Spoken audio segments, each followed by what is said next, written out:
Sir ನಮಸ್ತೆ sir. ನಮಸ್ತೆ. Sir ನಿಮ್ಮ ಹೆಸರು? ನನ್ನ ಹೆಸರು KR ಕುಮಾರಸ್ವಾಮಿ ಅಂತ, ಮೂಲತಃ ಆನೇಕಲ್ ತಾಲೂಕು ಇಂಡ್ಲವಾಡಿ ಗ್ರಾಮದ. ಓಕೆ, ಧರ್ಮಸ್ಥಳ ಫೈಲ್ಸ್ ಬಗ್ಗೆ ಗೊತ್ತಿದೆ ಅಲ್ವಾ ಸರ್? ಹೌದು. ಓಕೆ, ಇವಾಗ ಅನಾಮಿಕಾ ಬಂದಿದ್ದಾನೆ, ದೂರು ಕೊಟ್ಟಿದ್ದಾನೆ, ಇವಾಗ SIT ತನಿಖೆ ನಡೆಸ್ತಾ ಇದೆ. ಏನು ಹೇಳ್ತೀರಾ ಇದ್ರ ಬಗ್ಗೆ? ನೋಡಮ್ಮ, ಧರ್ಮಸ್ಥಳ ಅಂದರೆ ಒಂದು ಸತ್ಯವಾದಿಗೆ ಇದ್ದಂಥ ಜಾಗ. ಅಲ್ಲಿ ಧರ್ಮಸ್ಥಳಕ್ಕೆ ಆದಂಥ ಮಹಾತ್ಮೆ ಇದೆ. ಅಣ್ಣಪ್ಪ, ಮಂಜುನಾಥ ಸ್ವಾಮಿ ಎಲ್ಲೋ ಒಂದು ಜಾಗದಲ್ಲಿ ಎಲ್ಲ ಜಾತಿ ಎಲ್ಲ ಧರ್ಮದವರು ಅಲ್ಲಿ ಹೋಗಿ ದರ್ಶನ ಮಾಡ್ಕೊಬರೋಂಥ ಪದ್ಧತಿಗೆಲ್ಲ ಆಗಲಿಂದ ರೂಢಿಸ್ಕೊಂಡಿದ್ರು. ಈಗ ಏನಾಗಿದೆ ಅಂದರೆ ಧರ್ಮಸ್ಥಳ ಅಂದರೆ ಒಂದು ಅತ್ಯಾಚಾರ ತಾಂಡ ಅನ್ನೋ ರೀತಿಯಲ್ಲಿ ಬಿಂಬನೆ ಆಗಿದೆ ಅಲ್ವೇನಮ್ಮ. ಕೊಲೆಗಡಕರು, ಅತ್ಯಾಚಾರಿಗಳು ಅನ್ನೋ ರೀತಿಯಲ್ಲಿ ಜನತೆ ಕಿವಿಗೆ ಮುಟ್ಬಿಟ್ಟು ಈಗ ಧರ್ಮಸ್ಥಳನ ನೋಡಿದ್ರೆ ಧರ್ಮವಾಗಿ ನೋಡೋಕೆ ಹೋಗ್ತಾ ಇಲ್ಲ, ಭಯವಾಗಿ ನೋಡೋಂಥ ಪರಿಸ್ಥಿತಿ ನಿರ್ಮಾಣ ಆಗಿದೆ. ಅದಕ್ಕೆಲ್ಲ ಏನು ಕಾರಣ, ಯಾರು, ಏನು ಮೂಲ ಏನು ಅನ್ನೋದು ನಮಗೂ ಅರ್ಥ ಆಯ್ತಾ ಇಲ್ಲ ಅಲ್ವಾ. ಈ ಅರ್ಥ ಆಗಿರೋಂಥ ಪ್ರಶ್ನೆಯಾಗಿ ಉಳ್ಕೊಂಡಿರೋದ್ರಿಂದ ಸತ್ಯ ಅಲ್ಲಿ ಏನು ನಡೀತಾ ಇದೆ ಏನಿಲ್ಲ ಅನ್ನೋದು ಸತ್ಯ ಹೊರಗೆ ಬರಬೇಕು. CIT ತನಿಖೆನ ಯಾವುದೋ ಒಂದು ರೀತಿಯಲ್ಲಿ ತನಿಖೆಯಾಗಿ ಧರ್ಮಸ್ಥಳ ನಿಷ್ಕಳಂಕವಾಗಿ ಬಂದರೆ ಸಂತೋಷ ಪಡೋದ್ರಲ್ಲಿ ಮೊದಲಿಗೆ ನಾನು ಒಬ್ಬ. ಅಲ್ಲ ಸರ್, ಈಗ ಯಾರ್ಯಾರೋ ಬಂದು ಕಂಪ್ಲೇಂಟ್ ಕೊಟ್ರೆ SIT ತನಿಖಾ ತಂಡವನ್ನ ರಚಿಸ್ಬಿಡ್ತಾರಾ ಅಂತ ಹೇಳಿ ಪ್ರಶ್ನೆ. ನೋಡಮ್ಮ, ಅಲ್ಲಿ ಸತ್ಯ ಏನು ಇಲ್ದಿರೋ ಯಾರ್ಯಾರು ಸುಮ್ಮನೆ ಯಾಕೆ ಬರ್ತಾರೆ? ಅಲ್ಲೇ ಕೆಲಸ ಮಾಡ್ತಾ ಇದ್ದ ಅಂತ ಅವರೇ ಹೇಳ್ಕೊಂಡಿದ್ದಾನೆ. ಆತ 2014ವರೆಗೂ ನಾನು ಅಲ್ಲಿ ಉದ್ಯೋಗ ಮಾಡ್ತಾಯಿದ್ದೆ, ಸ್ವಚ್ಛತಾ ಕಾರ್ಯ ಮಾಡ್ತಾಯಿದ್ದೆ, ನನ್ನ ಈ ರೀತಿ ಬಳಸ್ಕೊಂಡ್ರು ಅಂತ ಅವನು ಹೇಳಿದ್ದಾನೆ. ಅವನು ಏನೋ ಯಾವುದೋ ಪರೀಕ್ಷೆಗೂ ರೆಡಿ ಇದ್ದೀನಿ, ಮೊಪ್ಪರ ಪರೀಕ್ಷೆನೋ ಬ್ರೈನ್ ಮ್ಯಾಪಿನೋ ಏನು ಬೇಕಾದರೂ ಮಾಡಿ ನನ್ನ ಎಂತ ತೆರೆದ ಕೋರ್ಟಲ್ಲಿ ಹೇಳಿದ್ದಾನೆ ಅಲ್ವೇನಮ್ಮ. ಕಾನೂನು ರೀತಿಯಲ್ಲಿ ಅವನು ಎಲ್ಲದಕ್ಕೂ ಸಿದ್ಧ ಇದ್ದೀನಿ ಅಂತ ಹೇಳಿದ್ದಾನೆ. ಹಂಗಿದ್ದಾಗ ತನಿಖೆ ಮಾಡೋದ್ರಲ್ಲಿ ತಪ್ಪೇನಿದೆ? ಏನೂ ಆಗಲಿಲ್ಲ ಅಂದಮೇಲೆ ನಮ್ಮ ಧರ್ಮಸ್ಥಳದವರು ಸುಮ್ಮನೆ ಯಾಕೆ ಮೀಡಿಯಾಗಳ ಮೇಲೆ ಅವ್ರ ಮೇಲೆ ಇವ್ರ ಮೇಲೆ ಸ್ಟೇ ಆಗ್ತಾ ಇರಬೇಕು? ಸತ್ಯ ಏನೋ ಬರಲಿಕ್ಕೆ ಗೊತ್ತಾಗಲಿ ಬಿಟ್ಟು, ನಾವು ಸತ್ಯಕ್ಕಾಗಿ ಬದುಕಿರೋದು, ನಾವು ಸತ್ಯವಂತರು, ನಾವು ಧರ್ಮ ರಕ್ಷಕರು ಅಂತ ಹೇಳಿದ್ಮೇಲೆ ಇವ್ರು ಕೋರ್ಟ್ಗೆ ಹೋಗೋಂಥ ಅವಶ್ಯಕತೆ ಏನಿತ್ತು? ತಪ್ಪೇ ಮಾಡಿಲ್ಲ ಅಂದಮೇಲೆ ಯಾಕೆ ಅದ್ರ ಬಗ್ಗೆ ಯೋಚನೆ ಮಾಡಬೇಕು? ನಮಗೆ ಅವ್ರ ಬಗ್ಗೆ ನಮಗೆ ಅನುಮಾನ ಇಲ್ಲ. ಈ ಥರ ಮಾಡೋದ್ರಿಂದ ಅನುಮಾನಗಳು ಮೂಡುತ್ತೆ. ಓಕೆ ಅಲ್ವಾ. ಇವಾಗ ಸಾಕಷ್ಟು ಜನ ಸೋಷಿಯಲ್ ಮೀಡಿಯಾದಲ್ಲಿ ಸಾಕ್ಷಿಗಳನ್ನ ಇಟ್ಟುಕೊಳ್ಳದೆ ಮಾತಾಡ್ತಾ ಇದ್ದಾರೆ ಬಾಯಿಗೆ ಬಂದ ಹಾಗೆ. ಇದು ತಪ್ಪಲ್ವಾ ಇದು? ನೋಡಮ್ಮ, ಸೋಷಿಯಲ್ ಮೀಡಿಯಾದಲ್ಲಿ ನೂರಾರು ವಾಕ್ಸೋಸ್ ಅಂತಾರೆ, ಅವ್ರು ನೂರಾರು ಮಾತಾಡ್ಕೊಳ್ಳಿ. ನೀವು ಧರ್ಮ ರಕ್ಷಕರು, ನೀವು ಅದಕ್ಕೆ ಕಿವಿ ಕೊಡಬೇಡಿ. ನೀವು ದೇವರವನೇ, ದೇವರು ಸತ್ಯ ಇದೆ, ಸತ್ಯಮೇಘ ಜಯತೆ ಅಲ್ವಾ. ನಿಮ್ಮ ಆತ್ಮನೇ ಪರಮಾತ್ಮ, ನಿಮ್ಮ ಆತ್ಮ ಸಾಕ್ಷಿಗೆ ಇದೆಯಲ್ಲ ನಾವು ತಪ್ಪು ಮಾಡಿಲ್ಲ ಅಂತ. ನೀವು ಯಾಕೆ ಕೋರ್ಟ್ಗೆ ಹೋಗ್ಬೇಕು? ಯಾಕೆ ಇದು ನೂರು ನಾಯಿ ಭಕ್ತ ದೇವಲೋಕ ಹಾಳಾಗಲ್ಲ ಅಂತ ಹಿರಿಕರು ಹೇಳಿದಾರಲ್ಲ, ವೇದ ಸುಳ್ಳಾದ ಗಾದೆ ಸುಳ್ಳಾಗಲ್ಲ. ಹಂಗಿದಾಗ ನೀವು ಯಾಕೆ ಅದ್ರ ಬಗ್ಗೆ ತಲೆ ಕೆಡಿಸ್ಕೊತೀರ? ಬಿಡಿ, ನಿಮ್ಮದೇ ಆದ ಇತಿಹಾಸ ಇದೆ. ಧರ್ಮಸ್ಥಳಕ್ಕೆ ಸಾವಿರಾರು ಎಲ್ಲಿ ಹೋದ್ರು ಅನ್ನ ತಿಂದು ಬರ್ತಾಯಿದ್ರು. ಧರ್ಮಸ್ಥಳ ಸಾರು ಅಂದರೆ ಫೇಮಸ್ಸು, ತಿಳಿ ಸಾರು ಹಾಕಿದ್ರು ಅದು ರುಚಿ ಅಂತ ಇದ್ರು. ಅಷ್ಟು ಭಕ್ತಿಪೂರ್ವಕ ಇದ್ದಂಥ ಜಾಗದಲ್ಲಿ ಈ ಥರ ಆಯ್ತಾ ಇದೆ ಅಂದಾಗ ಇಡೀ ಸಮಾಜ ತಲೆ ತಗ್ಸೋಂಥ ಕೆಲಸ, ಇಡೀ ರಾಜ್ಯಕ್ಕೆ ಕಳಂಕ ಬರೋಂಥ ಕೆಲಸ, ಇಡೀ ದೇಶಕ್ಕೆ ಕಳಂಕ ಬರೋಂಥ ಕೆಲಸ ಎಲ್ಲ ಅಲ್ಲಿ ಅನ್ನದಾಸೋಹ ನಡೀತಾ ಇತ್ತು. ನೀವು ಅನ್ನದಾಸೋಹ, ಅಕ್ಷರ ದಾಸೋಹ, ಆರೋಗ್ಯ ದಾಸೋಹಗಳ ಇಂಥವು ನಡೆಸ್ಕೊಂಡೋಗಿದೆ, ಏನು ತೊಂದರೆ ಇರಲಿಲ್ಲ. ನೀವು ಇತ್ತೀಚೆಗೆ ಏನು ಮಾಡಿದ್ರಿ? ವ್ಯಾಪಾರೀಕರಣ ಸ್ಟಾರ್ಟ್ ಮಾಡಿದ್ರಿ. ಬಡ್ಡಿ ಫೈನಾನ್ಸ್ ಏನು ಮೂಲ ಉದ್ದೇಶ? ಏನು ದುಡ್ಡು ಮಾಡೋ ಉದ್ದೇಶನೇನಾ? ಭಕ್ತಿ ಅನ್ನೋದು ಬರೀ ಹಣಕ್ಕೇನಾ? ಒಳ್ಳೆತನಕ್ಕೆ ಇಲ್ವಾ? ನೀವು ಎಷ್ಟೋ ಸಾವಿರಾರು ಜನ ಸಾಮೂಹಿಕ ವಿವಾಹ ಮಾಡ್ತಾಯಿದ್ವಿ. ರಾಜ್ಕುಮಾರ್ ಬಂದು ಸಾಮೂಹಿಕ ವಿವಾಹದಲ್ಲಿ ಹಾಡು ಹೇಳಿದರು ಅಲ್ವಾ. ಅಂಥ ಜಾಗದಲ್ಲಿ ಈ ಥರ ಅಪವಿತ್ರ ಆಯ್ತಾ ಇದ್ದ ಅಂದಾಗ ಎಷ್ಟು ಮನ್ಸಿಗೆ ನೋವಾಗುತ್ತೆ ಹೇಳಿ. ನಾವೆಲ್ಲ ಹೋಗಿ ಕೂದಲು ಕೊಟ್ಟು ಹರಕೆ ತೀರಿಸಿ ತುಲಾಭಾರಗಳು ಮಾಡಿ ನಮ್ಮದೇ ಆದಂಥ ಏನಿದೆಯೋ ನಮ್ಮ ಕೈಯಲ್ಲಾಗಿದ್ದು ಸಹಕಾರನ ಆ ದೈವ ಸನ್ನಿಧಿ ಹೋಗಿ ಸಾಷ್ಟಾಂಗ ನಮಸ್ಕಾರ ಹಾಕಿ ಬರ್ತಾಯಿದ್ವಿ. ಅಲ್ಲ ಸರ್, ಈಗ ಹೇಳ್ತಾ ಇರೋದೇನು ಅಂತಂದ್ರೆ, ಅವ್ನು ಮೊದಲೇ ಹೆಣ ಉಳುವ ಕೆಲಸವನ್ನ ಮಾಡ್ತಾ ಇದ್ದ, ಆಭರಣಗಳನ್ನ ಕರಿತಾ ಇದ್ದ, ಅವನ್ನ ಹೊರಗೆ ಹಾಕಲಾಗಿತ್ತು ಅನ್ನುವಂಥ ಮಾತುಗಳು ಕೂಡ ಆಡಿದ್ದುಂಟು ಕೆಲವೊಬ್ರು. ಇದಕ್ಕೇನು ಹೇಳ್ತೀರಾ? ನೋಡಮ್ಮ, ಅದಾಗಿದ್ರೆ ಅವ್ರು ಕಂಪ್ಲೇಂಟ್ ಕೊಡಬೇಕಾಯ್ತಲ್ಲ. ಅವಾಗ ಯಾಕೆ ಕೊಡಲಿಲ್ಲ? ಅವ್ನು ಜೈಲಿಗೆ ಹಾಕ್ಸ್ಬೋದಾಗಿತ್ತಲ್ಲ ಕಳ್ಳ ಅಂತ. ಸಿಕ್ಕಾಕೊಂಡಾಗ ಏನೋ ಒಂದು ಕತೆ ಹೇಳೋದು ಬಿಟ್ಬಿಡ್ಬೇಕು. ಮೂಲಮ್ಮ ಯಾಕೆ ಕೊಡಲಿಲ್ಲ ನೀವು? ಅವಾಗ ಅವನ ಮೇಲೆ ಏನು ಕಂಪ್ಲೇಂಟ್ ಆಗಿದೆಯಾ? ಚಾರ್ಜ್ ಶೀಟ್ ಆಗಿದೆಯಾ? FIR ಆಗಿದೆಯಾ? ಕಳ್ಳನ ಏನಾದರೂ ಇರಬೇಕಲ್ಲ ನಮ್ಮ. ಅವೆಲ್ಲ ಇದ್ರೆ ಕೊಡಿ ದಾಖಲಾತಿ. ನೀವು SITಗೆ ಸತ್ಯ ಹೊರ ಬರಲಿ. ಯಾರೇ ತಪ್ಪಿಸಾದ್ರೂ ಅವ್ರ ಶಿಕ್ಷೆ ಆಗಲಿ ಅಲ್ವಾ. ಯಾರೇ ತಪ್ಪಿಸಾಗಲಿ, ಅವರೇ ಮಾಡಿದ್ದು ಸರಿ, ಇವರೇ ಮಾಡಿದ್ದು ಸರಿ, ಇದು ಇಂಥದಕ್ಕೆಲ್ಲ ಬಳಸ್ಕೊಂಡು ತಪ್ಪಲ್ವಾ? ಓಕೆ, ಇವಾಗ ಒಂದು ಕಳೆಬರ ಸಿಕ್ಕಿದೆ, ಒಂದ್ ಕಡೆ ಕಳೆಬರ ಸಿಕ್ಕಿದೆ, ಬಾಕಿ ಕಡೆ ಕಳೆಬರ ಸಿಗ್ತಾ ಇಲ್ಲ. ಕೆಲವೊಂದಿಷ್ಟು ಜನ ಏನ್ ಹೇಳ್ತಿದ್ದಾರೆ ಅಂತಂದ್ರೆ ಅದು ಸ್ಮಶಾನನೇ ಆಗಿತ್ತು ಅಂತ ಹೇಳ್ತಾ ಇದ್ದಾರೆ. ಸ್ಮಶಾನ ಆಗಿದ್ರೆ ಅದು ದಾಖಲಾತಿಗಳು ಇರುತ್ತಲ್ಲಮ್ಮ, ಸಂಬಂಧಪಟ್ಟ ಇದು ಗ್ರಾಮ ಪಂಚಾಯತಿಗೋ ಇಲ್ಲಾಂದರೆ ಸಂಬಂಧಪಟ್ಟ ತಾಲೂಕು ಆಫೀಸೋ ಅಲ್ಲಿನ ಇದರಲ್ಲಿ ಇರುತ್ತಲ್ಲ, ಹೇಳಿ ಅದನ್ನೇ ಹೇಳಿ. ಎಷ್ಟು ಕಳಂಕಿದ್ದು ಅವ್ರಿಗೆ ಬನ್ನಿ, ನಿಮ್ಮ ಮೇಲೆ ಯಾರು ಷಡ್ಯಂತ್ರ ಮಾಡೋರು ಅವರು ಆ ಪಾಪಕ್ಕೆ ಗುರಿ ಆಗ್ತಾರೆ. ನೀವು ಪಾಪನೇ ಮಾಡಿಲ್ಲ ಅಂದಾಗ ಇಷ್ಟೆಲ್ಲ ವಿಖಂಡವಾದಗಳ ಅವಶ್ಯಕತೆ ಇಲ್ಲ. ಸತ್ಯಕ್ಕೆ ಬೆಲೆ ಕೊಡಿ. ಓಕೆ, ನ್ಯಾಯ ಧರ್ಮ ನೀತಿಗೆ ತಲೆಬಾಗಲ್ಲ. ಯಾರೇ ಆಗಲಿ, ನಾನೇ ಆಗಲಿ, ನೀವೇ ಆಗಲಿ, ಯಾರೇ ಆಗಲಿ, ಸತ್ಯ ಧರ್ಮಸ್ಥಳದ ಹೆಸರನ್ನ ಹಾಳು ಮಾಡ್ಬೇಕು ಅಂತ ಕೆಲವೊಂದಿಷ್ಟು ಜನ ಷಡ್ಯಂತ್ರ ಮಾಡಿ ಈ ಕತೆ ಕಟ್ಟಿದ್ದಾರೆ ಅಂತ ಹೇಳ್ತಾರೆ. ಸಾಧ್ಯನೇ ಇಲ್ಲ. ಧರ್ಮಸ್ಥಳದ ದೇವರ ಮಂಜುನಾಥ ಸ್ವಾಮಿನ ಅಣ್ಣಪ್ಪನ ಅವರು ಮೂಲನ ಯಾರೂ ಹಾಳು ಮಾಡೋಕ್ಕಾಗಲ್ಲ. ಎಲ್ಲೋ ಒಂದು ಈ ಪಟಬದ್ಧ ಹಿತಶಕ್ತಿಗಳು ಅವರು ಸ್ವಂತಕ್ಕಾಗಿ ಧರ್ಮಸ್ಥಳ ಬಳಸ್ಕೊಂಡು ಇವತ್ತೊಂದು ದಿವಸ ಧರ್ಮಸ್ಥಳ ಬೀದಿಗೆ ಬರೋಂಥ ಕೆಲಸ ಇವ್ರು ಮಾಡಿರೋದು ಬಿಟ್ಟರೆ ಜನಗಳಿಗೆ ಯಾರಿಗೂ ಸ್ವಾಮಿ ಬಗ್ಗೆ ಆಗಲಿ ದೇವ್ರ ಬಗ್ಗೆ ಆಗಲಿ ಅವ್ರಿಗೆ ಯಾವತ್ತೂ ನಂಬಿಕೆ ಹೋಗೋದೇ ಇಲ್ಲ. ಧರ್ಮಸ್ಥಳ ಅಂದರೆ ಒಂದು ಧರ್ಮ, ಅಲ್ಲಿಂದೇ ಆದಂಥ ಇತಿಹಾಸ ಇದೆ. ಒಂದು ಕಲ್ಲು ಎತ್ಕೊಂಬರೋಕ್ಕೂ ಭಯ ಬೀಳ್ತಾ ಇತ್ತು ನಮ್ಮ ಹಿರಿಕರು. ಬಸ್ ಸ್ಟಾರ್ಟ್ ಆಗಲ್ಲ ಅಂತ ಇದ್ರು.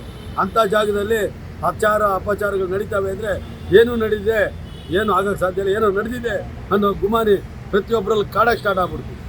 ಈ ಥರ ಮಾಡ್ಕೊಂಡಿದ್ದು ಯಾರು? ಅಲ್ಲ ಸರ್, ಅಲ್ಲಿ ಪ್ರಶ್ನೆಯನ್ನ ಕೇಳ್ತಾ ಇದ್ದಾರೆ ಏನು ಅಂತಂದ್ರೆ, ಒಬ್ಬ ಮನುಷ್ಯ ಒಂದು ಮೃತದೇಹನೇ ಎತ್ಕೊಂಡು ಬರ್ಲಿಕ್ಕೆ ಸಾಧ್ಯನಾ ಒಬ್ಬನೇ ಅಂತ?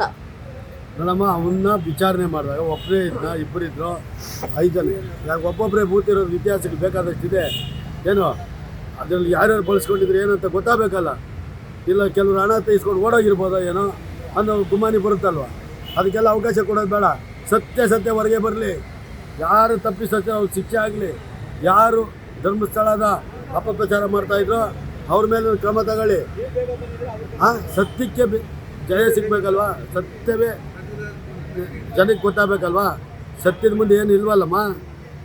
ಆ ಸತ್ಯಕ್ಕೆ ಎಲ್ಲರೂ ತಲೆ ಬಾಗಬೇಕಾಗುತ್ತೆ. ನಿಮಗೆ ಅನ್ಸುತ್ತಾ SIT ತನಿಖಾ ತಂಡದಿಂದ ಸತ್ಯ ಹೊರಗೆ ಬರುತ್ತೆ ಅಂತ? ನೋಡಮ್ಮ, ಒಳ್ಳೊಳ್ಳೆ ಆಫೀಸರ್ಗಳಿದ್ದಾರೆ, ಸತ್ಯ ಬರ್ಬೋದು. ಅರ್ಥ ಆಯ್ತಾ? SIT ತಂಡ ರಚನೆ ಮಾಡಿದರೆ ಸ್ವಾಗತಾರ್ಥ. ಈ ಸರ್ಕಾರಕ್ಕೆ ನಾವೇನು ಮಾಡಬಾರ್ದಂತಲ್ಲ. ನಮಗೆ ಆದಂಥ ದೈವ ಭಕ್ತಿ ಜಾಸ್ತಿ. ನಾವು ಮಹಾನ್ ದೈವ ಭಕ್ತಿ. ಮಂಜುನಾಥ ಸ್ವಾಮಿಗೆ, ಅಣ್ಣಪ್ಪನಿಗೆ ಇವತ್ತು ನಾವು ಮನೆಯಲ್ಲಿ ಫೋಟೋ ಇಟ್ಕೊಂಡು ಪೂಜೆ ಮಾಡ್ತೀವಿ. ಅವ್ರ ದರ್ಶನ ಮಾಡಿ ಈಚೆ ಬರ್ತೀವಿ. ಅಂಥ ಜಾಗದಲ್ಲಿ ಈ ಥರ ಮಾಡಿಬಿಟ್ಟವ್ರು ಎಂದಾಗ ನಮ್ಮ ಮನಸ್ಸಿಗೆ ಆಘಾತವಾದ ತುಂಬಾ ನೋವಾಗುತ್ತೆ. ಆ ನೋವನ್ನ ನಾವು ಯಾವ ರೀತಿ ವ್ಯಕ್ತಪಡಿಸ್ಬೇಕಂತ ಗೊತ್ತಾಗೋದಿಲ್ಲ. ಏನೋ ನಿಮ್ಮಂಥವ್ರು ಬಂದಿದ್ದೀರಾ, ಅದಕ್ಕೆ ನಾವು ಈ ಥರ ಹೇಳ್ತಾ ಇದ್ದೀವಿ. ಅಂಥ ಜಾಗದಲ್ಲಿ ಅಪಪ್ರಚಾರ ಆಯಿತು, ಹೆಣ್ಮಕ್ಳಿಗೆ ರಕ್ಷಣೆ ಇಲ್ಲ ಅಂದಾಗ ನಮಗಾಗೋ ನೋವು ಯಾರಿಗೆ ಹೇಳೋಕ್ಕಾಗೋದಿಲ್ಲ. ಅರ್ಥ ಆಯ್ತಾ? ನಮ್ಮ ಜೀವನದಲ್ಲಿ ಧರ್ಮ ರಕ್ಷಣೆ ಮಾಡೋ ಜಾಗದಲ್ಲಿ ಅನಾಚಾರ ಆಯಿತು ಅಂದರೆ ಅದು ಎಂಥವ್ರಿಗೂ ನೋವೇ. ಈಗ ಅನಾಚಾರ ಆಗಿದೆ ಅಂತ ನಿಮ್ಗೆ ಅನ್ನಿಸ್ತಾ ಇದೆ? ಅನ್ನಿಸ್ತಾ ಇಲ್ಲಮ್ಮ. ಸತ್ಯ ಹೊರಗೆ ಬರಬೇಕು. ಮಾಡೋರು ಅಂತ ನಾನು ಹೇಳ್ತಾ ಇಲ್ಲ. ಸತ್ಯ ಗೊತ್ತಾಗಬೇಕಲ್ವಾ? ನಾನು ಕಣ್ಣಾರೆ ಕಂಡಿಲ್ಲ. ಈ ಥರ ನಮಗೂ ಪತ್ರಿಕೆ ಮಾಧ್ಯಮದಲ್ಲಿ ಓದಿ ನಮಗೆ ಮನ್ಸಿಗೆ ನೋವಾಗಿರೋದು. ನಾನೇನು ನೋಡಿದ್ದೀನಿ ಅಂತ ಹೇಳಿದ ಆ ಥರ ಆಗಬಾರ್ದು. ಸತ್ಯ ಗೊತ್ತಾಗಬೇಕು ಅಂತ ಹೇಳ್ತಾ ಇರೋದು. ಏನಿದೆಯೋ ಸತ್ಯ ಅದಕ್ಕೆ ಬರಲಿ ಈಚೆಗೆ. ಅವರು ಇವ್ರ ಮೇಲೆ ಅಪಪ್ರಚಾರ ಮಾಡ್ತಾರೋ, ಇವ್ರು ಅವ್ರ ಮೇಲೆ ಅಪಪ್ರಚಾರ ಮಾಡೋ, ಯಾರೇ ಏನೇ ಮಾಡಿದ್ರು ಧರ್ಮಸ್ಥಳಕ್ಕೆ ಕೆಟ್ಟ ಹೆಸರು. ಆ ಧರ್ಮ ಅನ್ನೋದು ಧರ್ಮಸ್ಥಳದಲ್ಲಿ ಕೆಟ್ಟ ಹೆಸರು ಬರಬಾರ್ದು. ಆ ದೈವ ಭಕ್ತಿಗೆ ಯಾವುದೇ ಅಪಚಾರ ಆಗಬಾರ್ದು. ದೇವರಾಗಿ ನೋಡ್ಬೇಕು ನಾವು. ದೇವರ ಪರಮಾತ್ಮ ಕೈ. ಅಲ್ಲ ಸರ್, ಈಗ ಕೆಲವೊಂದಿಷ್ಟು ಸಾರ್ವಜನಿಕ ವಲಯದಲ್ಲಿ ಚರ್ಚೆ ಏನು ಅಂತಂದ್ರೆ, ಬೇರೆ ಯಾರೋ ದೊಡ್ಡ ಕೈಗಳು ಮಾಡಿದ್ರು ಕೂಡ ಸಾಕ್ಷ್ಯ ನಾಶವನ್ನ ಮಾಡ್ಬೋದಿತ್ತು. ಅವರು ಹೂಳಕ್ ಯಾಕೆ ಹೇಳ್ತಿದ್ರು? ಸುಟ್ಬಿಡಿ ಅಂತ ಹೇಳ್ತಿದ್ರಲ್ವಾ ಅಂತ ಪ್ರಶ್ನೆ. ನಮ್ಮ ಸುಡೋದು, ಕೆಲವರು ಸುಟ್ಟು ಇದ್ದೀನಿ ಅಂತ ಹೇಳ್ತಾವನಲ್ಲ ಯಪ್ಪ. ಕೆಲವೊಂದು ಸುಟ್ಟಿದ್ದೀನಿ, ಕೆಲವರು ಊತಿದ್ದೀನಿ ಅಂತ. ಅವರು ಆದೇಶ ಹೆಂಗೆ ಬಂದು ಹಂಗೆ ಮಾಡಿದ್ದೀನಿ ಅಂತ ಹೇಳ್ತಾವ್ರಲ್ಲಮ್ಮ, ಅಲ್ವಾ? ನಾವೇನು ಹೇಳೋಕ್ಕಾಯ್ತು ಇದಕ್ಕೆ? ಅವ್ರು ಹೇಳ್ತಾ ಇರೋದೇ ಹೇಳಿ. ಕೆಲವೊಂದು ಸುಡು ಅಂತ ಹೇಳಿದ್ದಾರೆ, ಕೆಲವೊಂದು ಊಣು ಅಂತ ಹೇಳಿದ್ದಾರೆ. ಅವ್ರು ಹೆಂಗೆ ಹೇಳ್ದು ಹಂಗೆ ಮಾಡಿದ್ದೀನಿ. ನನಗೀಗ ಪಾಪ ಪ್ರಜ್ಞೆ ಕಾಡ್ತಾ ಇದೆ. ನನಗೆ ಅದು ಮನಸ್ಸಲ್ಲಿ ಇರೋಕ್ಕಾಯ್ತಲ್ಲ, ಹಂಗಾಗಿ ನಾನು ನ್ಯಾಯಕ್ಕಾಗಿ ಬಂದಿದ್ದೀನಿ. ಮುಂಚೆ ನಾನು ಬಂದು ನನಗೆ ಪ್ರಾಣ ಬೆದರಿಕೆ ಇತ್ತು ಅಂತ ಹೇಳೋನಲ್ಲ, ಅವನು ಜೀವಂತ ಇದ್ದಾನಲ್ಲ. ಅವ್ನು ವಿಚಾರಣೆ ಮಾಡಿ ಸತ್ಯ ಹೊರಗೆ ಬರಲಿ. ಹಂತವಾಗಿ ಬ್ರೈನ್ ಮ್ಯಾಪಿಂಗ್ ಮಾಡೋಕ್ಕೆ ಒಪ್ಕೊಂಡಿದ್ದಾನೆ. ಮಂಪರ ಪರೀಕ್ಷೆ ಏನು ಬೇಕಾ ಕಾನೂನು ರೀತಿಯಲ್ಲಿ ಮಾಡಿ ಅಂತ ಹೇಳ್ಬಿಟ್ಟು ಹೇಳಿದ್ದಾನಲ್ಲ ಕೋರ್ಟಲ್ಲಿ. ನ್ಯಾಯಾಲಯದ ಮುಂದೆ ಹೇಳಿದಾಗ ಏನಕ್ಕೆ ಅದಕ್ಕೆ ತಪ್ಪೇನು? ಅವನೇನು ಬೇರೆ ಯಾರೋ ಜೊತೆ ಇಲ್ವಲ್ಲ. ನ್ಯಾಯವಾದಿಗಳ ಜೊತೆ, ನ್ಯಾಯಾಧೀಶರ ಜೊತೆ, ಪೊಲೀಸರ ಡಿಪಾರ್ಟ್ಮೆಂಟ್ ಅವ್ರ ಜೊತೆ ಇರೋದು ಅಲ್ವೇನಮ್ಮ. ಹಂಗಿದ್ದಾಗ SIT ಕಂಟ್ರೋಲ್ ಇದ್ದಾಗ ಏನು ಹೇಳ್ತಾನೆ ಹೇಳಿ, ಅವನೇನು ತಪ್ಪು ಮಾಡಿದ್ರೆ ಅವನಿಗೆ ಶಿಕ್ಷೆ ಆಗಲಿ. ಓಕೆ, ಕೊನೆಯದಾಗಿ ಏನ್ ಹೇಳ್ತೀರಾ ಈ ಒಂದು ಧರ್ಮಸ್ಥಳ ಫೈಲ್ಸ್ ಬಗ್ಗೆ? ನಮ್ಮ ದೇವರು ಇದ್ದಾನೆ. ದೇವರು ಯಾವತ್ತೂ ಧರ್ಮಸ್ಥಳನ ಎಂಥ ವ್ಯಕ್ತಿಗಳು ಬಂದು ಜನಗಳಿಗಿಂತ ದೇವ್ರನ್ನ ಅಪಚಾರ ಮಾಡೋದು ಬೇಡ. ದೇವ್ರು ಯಾವತ್ತೂ ಸತ್ಯನೇ. ಧರ್ಮಸ್ಥಳ ಇವತ್ತು ನಮಗೆ ಅದು ದೈವ ಸನ್ನಿಧಿ ಜಾಗ. ನಾವು ಅಲ್ಲಿ ಹೋಗಿ ಬಂದರೆ ನಮ್ಮ ಮನಸ್ಸಿಗೆ ಶಾಂತಿ ಸಿಗ್ತಾ ಇತ್ತು. ಅಂಥ ಜಾಗದಲ್ಲಿ ಈ ಥರ ಅಪಪ್ರಚಾರ ಆಗಿದೆ. ಸತ್ಯ ಹೊರಗೆ ಬಂದು ನ್ಯಾಯಯುತವಾಗಿ ನಡ್ಕೊಂಡು ಇನ್ನು ಮುಂದಕ್ಕಾದರೂ ಧರ್ಮ ಕಾರ್ಯಗಳಿಗೆ ಬಳಸೋಂಥ ಕೆಲಸಗಳಾಗಲಿ, ಬಡ್ಡಿ ವ್ಯಾಪಾರ ನಿಲ್ಲಿಸಲಿ. ಈ ಒಂದು ಫೈನಾನ್ಸ್ ಅದು ಇದು ಮಾಡೋದು ಬೇಡ. ಅವ್ರೇನಿದ್ರು ಶಿಕ್ಷಣ, ಆರೋಗ್ಯ, ಅಕ್ಷರ ದಾಸೋಹ, ಅನ್ನ ದಾಸೋಹ, ಆರೋಗ್ಯ ದಾಸೋಹ ಇದ್ರ ಬಗ್ಗೆ ಗಮನ ಕೊಡಲಿ. ಸಮಾಜ ಸೇವೆ ಕಳಕಳೆಯಿಂದ ಮಾಡಲಿ. ಸಾವಿರಾರು ನೂರಾರು ಜನಕ್ಕೆ ಸಾಮೂಹಿಕ ವಿವಾಹಗಳು ಮಾಡಲಿ. ಇಂಥ ಕೆಲಸ ಆಗಬೇಕು ಬಿಟ್ಟರೆ ವ್ಯಾಪಾರ ಆಗಬಾರ್ದು. ಧರ್ಮವಾಗಿರಬೇಕು, ವ್ಯಾಪಾರವಾಗಿ ಬರಬಾರ್ದು. ಭಕ್ತಿಯಾಗಿ. ಅಲ್ಲ, ಈ ಒಂದು ಕೇಸಲ್ಲಿ ಜಯ ಸಿಗುತ್ತೆ ಅಂತ ಅನ್ಸುತ್ತಾ? ನನಗೆ ಅದ್ರ ಬಗ್ಗೆ ಗೊತ್ತಿಲ್ಲ. ನಾನು ಅಷ್ಟು ಆಳವಾಗಿ ಯೋಚನೆ ಮಾಡಲಿಲ್ಲ. ನನಗೇನು ಗೊತ್ತೋ ಅದನ್ನು ನಾನು ನೇರವಾಗಿ ಹೇಳಿದ್ದೀನಿ. ನನಗೆ ಜಯ ಸಿಕ್ಕುತ್ತೆ, ಜಯ ಸಿಕ್ಕದೆ ಹೋಗಲಿ. ದೇವ್ರಿಗೆ ಏನು ತಪ್ಪಿಲ್ಲ. ದೇವ್ರೇನು ಎದ್ದು ಬಂದಿಲ್ಲ. ದೇವ್ರು ಯಾರ ಹತ್ರ ಮಾತಾಡೋದಿಲ್ಲ. ದೇವ್ರನ್ನ ಹತ್ರ ಬನ್ನಿ ಅಂತ ಕರೆಯೋದಿಲ್ಲ. ನಮ್ಮ ಆತ್ಮಸಾಕ್ಷಿಗೆ, ನಮ್ಮ ಮನಃಶಾಂತಿಗೆ, ನಮ್ಮ ನಂಬಿಕೆಗಾಗಿ ನಾವು ದೇವ್ರ ಹತ್ರ ಹೋಗೋದು. ಆ ನಂಬಿಕೆನೇ ದೇವರು. ಅಲ್ಲೇ ಒಂದು ಇರೋಂಥ ಜನಗಳೇ ಅಪನಂಬಿಕೆ ಮಾಡಿದಾಗ ಮನಸ್ಸಿಗೆ ಆಘಾತ ಆಗುತ್ತೆ. ಅದನ್ನಂತೂ ನಾನು ಖಂಡಿತವಾಗಿ ಹೇಳ್ಬಾರ್ದು. ಇಷ್ಟು ಹೇಳಿ ನಾನು ಮಾತು ಮುಗಿಸ್ತೀನಿ. Thank you sir, thank you so much. Sir ನಮಸ್ತೆ. ಸರ್ ನಿಮ್ಮ ಹೆಸರು? ಬಾಲಕೃಷ್ಣ. ಓಕೆ, ಬಾಲಕೃಷ್ಣ ಅವರೇ, ಇವಾಗ ಗೊತ್ತಲ್ಲ ಧರ್ಮಸ್ಥಳ ಫೈಲ್ಸ್ ವಿಚಾರಕ್ಕೆ ಸಂಬಂಧಪಟ್ಟಂತೆ ಸಾಕಷ್ಟು ಬೆಳವಣಿಗೆಗಳು ನಡೀತಾ ಇದೆ. ಏನು ಹೇಳ್ತೀರಾ ಇದ್ರ ಬಗ್ಗೆ? ಅದು ಅಪಪ್ರಚಾರ ಮಾಡ್ತಾವ್ರೆ ಅನ್ನೋ ಒಂದು ನಮಗೆ ಇದಾಗ್ತದೆ ಮೇಡಮ್. ಯಾವ ಥರ? ಅದೇ ಅಪಪ್ರಚಾರ, ಆ ಕ್ಷೇತ್ರನ ಹಾಳು ಮಾಡಬೇಕು ಅನ್ನೋ ಹುನ್ನಾರ ಅನ್ನೋ ಒಂದು ಭಾವನೆ ಬರ್ತಾ ಇದೆ. ಓಕೆ, ಸೊ ಸಾಕಷ್ಟು ಜನ ಸಾಕ್ಷಿಗಳನ್ನ ಇಟ್ಟುಕೊಳ್ಳದೆ ಸೋಷಿಯಲ್ ಮೀಡಿಯಾದಲ್ಲಿ ಮಾತನಾಡ್ತಾ ಇರ್ತಾರೆ. ಅವ್ರ ಬಗ್ಗೆ ಏನು ಹೇಳ್ತೀರಾ? ಅದು ಅದೇ ಆ ಕ್ಷೇತ್ರನ ಹಾಳು ಮಾಡಬೇಕು ಅನ್ನೋ ಒಂದು ಅನ್ಯ ಧರ್ಮದವರು ಒಂದು ಇದು ಕುತಂತ್ರ ಮಾಡ್ತಾ ಇದ್ದಾರೆ ಅನ್ನೋ ಒಂದು ಇದಿದೆ ಮೇಡಮ್. ಓಕೆ, ಸೊ ನಿಮ್ಗೆ ಏನ್ ಅನ್ಸುತ್ತೆ ಪರ್ಸನಲ್ ಆಗಿ? ಇಲ್ಲ, ಅದೆಲ್ಲ ಸುಳ್ಳು ಅಂತ. ಅಂದ್ರೆ ಈಗ ಯಾರೇ ಬಂದ್ರು ಕೂಡ, ಯಾರೋ ಒಬ್ರು ಬಂದು ದೂರು ಕೊಟ್ಬಿಟ್ರೆ SIT ತನಿಖೆಯನ್ನ ತಂಡವನ್ನ ರಚನೆ ಮಾಡ್ಬಿಡುತ್ತಾ ಸರ್ಕಾರ ಅಂತ.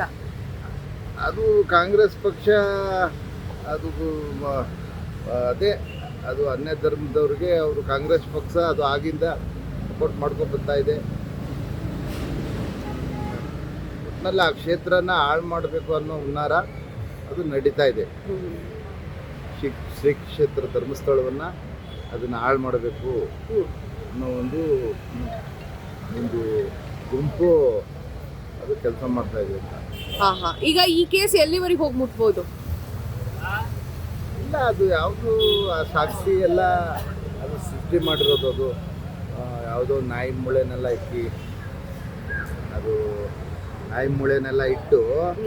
ಅದು ಯಾವುದೋ ಅನಾಥ ಶವಗಳನ್ನೆಲ್ಲ ಅದು ತಂದಿಕ್ಬಿಟ್ಟು ಅದು ಈ ಕ್ಷೇತ್ರದಲ್ಲಿ ಇದಾಗಿದೆ ಅನ್ನೋ ಒಂದು ಅದೇ ಒಂದು ಪ್ರಚಾರ ಮಾಡ್ತಾವ್ರೆ ಮೇಡಮ್. ಸೊ ಹಂಗಾದ್ರೆ ನಿಮ್ಗೆ ನಂಬಿಕೆ ಇದೆ ಆ ಥರದ್ದು ಏನು ನಡೆದಿಲ್ಲ? ಹೌದು, ಅಂಥದ್ದು ನಡೆದಿಲ್ಲ. ಅದೆಲ್ಲ ಸೃಷ್ಟಿ ಮಾಡ್ತಾ ಇರೋದು. ಅದು ಅನ್ಯ ಕೋಮಿನ ಜನ ಸೃಷ್ಟಿ ಮಾಡಿ ಆ ಕ್ಷೇತ್ರನ ಹಾಳು ಮಾಡಬೇಕು ಅನ್ನೋ ಒಂದು ಹುನ್ನಾರ ಅದು ಮಾಡ್ತಾ ಇದ್ದಾರೆ. ಅದರಲ್ಲಿ ಸಕ್ಸಸ್ ಕಾಣೋದಿಲ್ಲ. ಆ ಧರ್ಮಸ್ಥಳ ಬಂದು ಅದು ಇನ್ನೂ ಸಾಕಷ್ಟು ಬೆಳವಣಿಗೆ ಆಗುತ್ತೆ. ಅದು ಆಗಲ್ಲ. ಏನು ಅನ್ಕೊಂಡು ಮಾಡ್ತಾ ಇದ್ದಾರೆ ಅವರು ಆ ಗುಂಪು, ಅದು ಸಕ್ಸಸ್ ಆಗಲ್ಲ ಅದು. Okay sir, thank you sir.